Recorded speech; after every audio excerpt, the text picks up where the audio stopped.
মেঘলা আকাশ, বাইরে বহিতেছে মলয় বাতাস।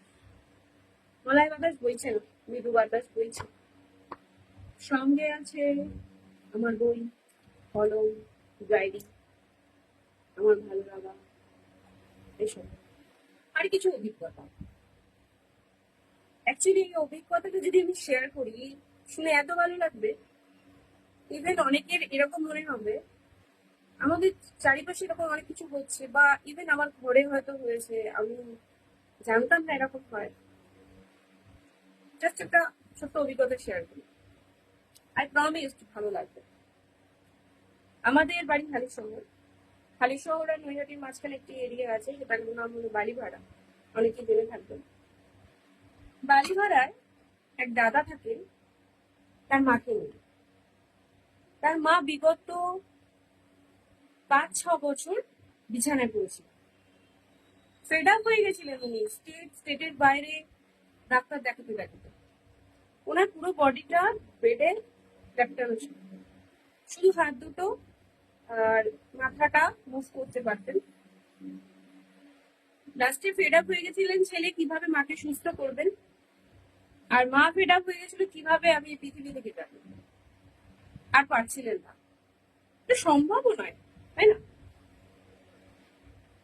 ছেলে চাকরি করতে যেতেন, তার বাড়িতে অন্য কেউ ছিল না। ছেলে চাকরি করতে যাওয়ার আগে, অফিস যাওয়ার আগে মায়ের সমস্ত করে রেখে আবার এসে মায়ের সমস্ত করতেন। একটা কাজের লোক ছিল তাকে দেখাশোনা করার। কলিং বেল ছিল তার মাথার কাছে, সে যখন মুভ করতে চাইতেন তো অসুবিধা হতো, কলিং বেলটা চিপতে লোক এসে যেত। এটা ধরো লাইফ হতে পারে, এটা এভাবে কেউ বাঁচতে পারে। ছেলেরও দেখে খারাপ লাগছে, মার ছেলেকে দেখে খারাপ লাগছে, নিজের ছেলের জন্য কিছু করতে পারছে না। সো ওই দাদা যখন লাস্টে ফেড আপ হয়ে গেছিলেন, কারোর মাধ্যমে জানতে পেরে ওনারা আমাদের টিমের সঙ্গে যোগাযোগ করেন। আমাদের টিম তাদের বাড়ি যায়। তাদের বাড়িতে যাওয়ার পরে আমরা দেখে অবাক, এ কিভাবে সুস্থ হবে। ইম্পসিবল একটা ব্যাপার, তার বডি এত মেডিসিনে কভার হয়ে রয়েছে, এত মেডিসিন তার উপর পড়েছে, তার ছেলে কতটা ইমিউনিটি এখনো পর্যন্ত বেঁচে আছে আমরা কেউ জানি না, বাইরে থেকে বুঝতে পারছি। সো আমরা নিরাশ তো করতে পারি না। আমরা সেই ছেলেটাকে আশা দিয়েছি, দিয়ে বলা হয়েছে কতটা সময় লাগবে জানি। ঠিক আছে, নর্মাল মানুষের ক্ষেত্রে যে সময়টা লাগে তার থেকে আরো বেশি সময় লাগে। ছেলের কাছে কোনো উপায় না থাকতে সে অগত্যা সেই জিনিসগুলোকে ক্যারি করে, আর রেগুলার বেসে ক্যারি করে। 6 মাসের মাথায় তার মার মনে হয় আমি মুভমেন্ট করতে পারবো। সে ফিজিওথেরাপিস্টকে বলে যে সে তার বডি মনে হচ্ছে পারমিট করবে। ফিজিওথেরাপি দেখে হ্যাঁ তার পা মুভমেন্ট করছে। 8 মাস 9 মাসের মাথায় তার পা বেডের দিকে নিচে রাখতে পেরেছে।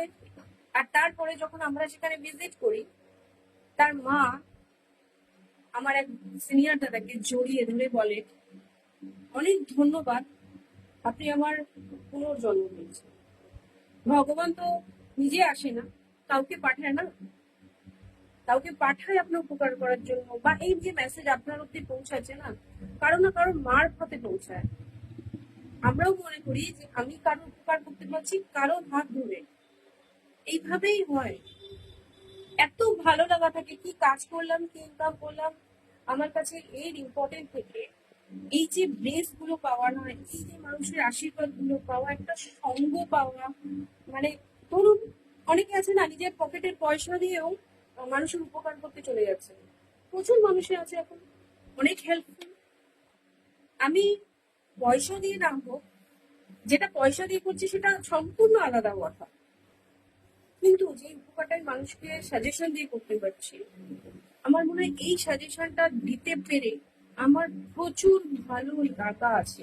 আর আমি প্রচুর ব্লেস পাচ্ছি, যার জন্য আমার এর মধ্যে এত পজিটিভ এনার্জি বিল্ড হচ্ছে।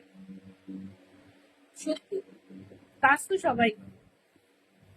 মানুষ সৎসঙ্গে যায় না, সৎসঙ্গে গিয়ে পূজা পাঠ করে, নাম কীর্তন করে। কেন করে? কারণ ওখানে মনের একটা কোথায় স্থিরতা, কোথায় আত্মায় একটা শান্তি লুকিয়ে থাকে, যেগুলো মন চায়। আর এগুলো করে আমার সেই ফিলিংসটা। সো চেষ্টা করুন না, আপনার মারফতে যদি অন্য কারো উপকার হয়, ধরুন আপনার ঘরে সেরকম কোনো সমস্যা নেই, আপনি কাউকে শেয়ার করবেন, তার উপকার হলো।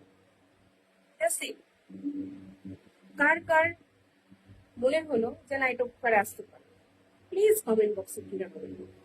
Thank you and take care. আর একটা কথা আমি খুব বলি, আমার টিমকে বলি, আমার মেয়েকে বলি, চলো কিছু এমনের সাথে, জয় হোক তোমার হাতে। Thank you so much.